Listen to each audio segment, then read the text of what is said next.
Shalom, family. I'm going to turn on some music to let more people in. So just bear with me.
Shalom, family. Shalom.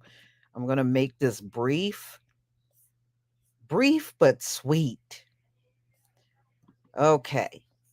So, look like Derek Chauvin days of appealing have come to an end. Okay. Once it reaches the Supreme Court and gets rejected, that's it. That's it. So he took his case all the way there. They wouldn't even listen to it. What they did to him is exactly what they did to Amber Geiger. Her case also made it all the way up to the Supreme Court and it got rejected. You know what the problem is, y'all? These folks really, truly believe they should not be punished for the murders they have committed against our people. They really think there should be no recompense, no punishment. They should be out of jail and free to live their life. They really truly believe this. Okay. So I'm glad they rejected his appeal. He didn't deserve it anyway. He never deserved that appeal.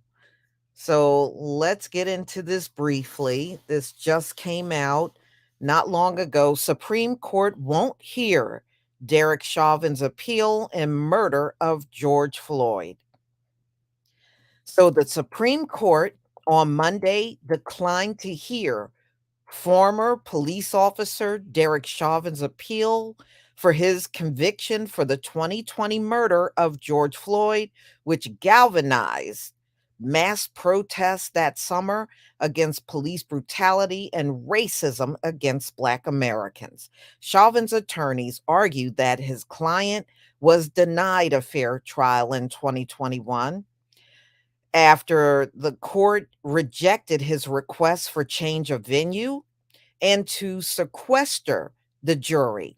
The extensive pretrial publicity and protest in the area would have affected jurors' decision, the petition stated.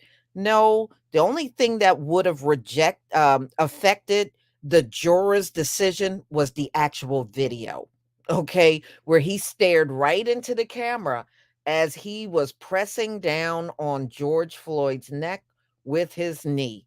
They didn't need to be influenced by anything else.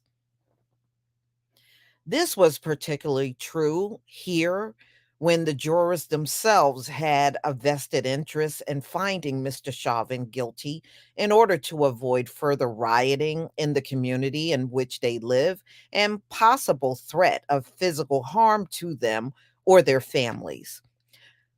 Stated the petition, which was filed last month, local media saturated the community with literally daily coverage of regarding Mr. Chauvin. The Supreme Court denied the request with no comment. Chauvin's attorney did not immediately respond to a request for comment. Neil Katyal, the attorney representing Minnesota, applauded the decision. We are very pleased that the Supreme Court has rejected Derek Chauvin's appeal. So, this is acting Solicitor General to the United States that made that comment. Floyd, a Black man who died in May of 2020 after Chauvin, a white man, pressed on his knee on Floyd's neck for more than 9 minutes. The video captured the scene of Floyd gasping and pleading and saying, "I can't breathe," ignited vast unrest across the country. Nearly a year later, a 12-member Hennepin County jury found Chauvin guilty of second-degree murder, third-degree murder, and manslaughter. He was sentenced to 22 and a half years in prison, and he needs to shut the hell up and serve his time. That's what he needs to do. And stop whining about a crime you literally committed. Okay. In your case, you really did commit this crime. So this year, Minnesota Appeals Court rejected Chauvin's petition for a new trial. Minnesota Court of Appeals dismissed Chauvin's argument with intense media publicity, along with other issues, had hindered his right to a fair trial. Minnesota Supreme Court in July refused to review the appeals court decision. Chauvin is separately appealing his conviction on federal civil rights charges, stating that new evidence show he didn't cause Floyd's death. Yeah, good luck with that one, Derek. Derek Chauvin, 47, is incarcerated at a federal prison in Tucson. He's in Arizona. I can't believe he is still trying to say he did not cause the death of George Floyd. And we all witnessed this man lynching him right on the video. But he got just what he deserved. He got exactly what he deserved. They rejected his appeal without even listening to his case. Amber Geiger pulled the same stunt, trying to say that what she did was self-defense. You did self-defense in an apartment that was not yours. Okay. And she got rejected by the Supreme Court. They threw her case out without listening to it. I don't know why these murderous cops are allowed to tie up court time at all. It shouldn't even be allowed. It should not be allowed. Derek Chauvin needs to shut up and serve his time. Stop whining. If you didn't do what you did that day to George Floyd, you would be a free man right now, still on the police force choking out other people, because we know you did this multiple times. George Floyd just happened to be the one that died. No, he shouldn't be allowed to sit here and appeal. He's wasting money and time. That's all this man is doing. Okay, he didn't have no problem openly lynching George Floyd. So now he should not have any time sitting his dusty ass up in the prison. Nobody cares about this man. He can rot in there as far as I'm concerned. So that's all I wanted to bring y'all. Bring you up to speed on what has happened to Derek Chauvin. Now, he's on the federal level talking about he did not cause the death of George Floyd. You know, if that's the kind of stuff he's going to put in his appeal, he shouldn't be allowed to do it. I wish they would resentence him and just give him life. So, y'all, that's all I had to say. Please enjoy the rest of your night and be on the lookout for my videos for tomorrow. And hey, look, y'all, I take pleasure in letting you know that Derek Chauvin has failed at the Supreme Court level. Shalom, family.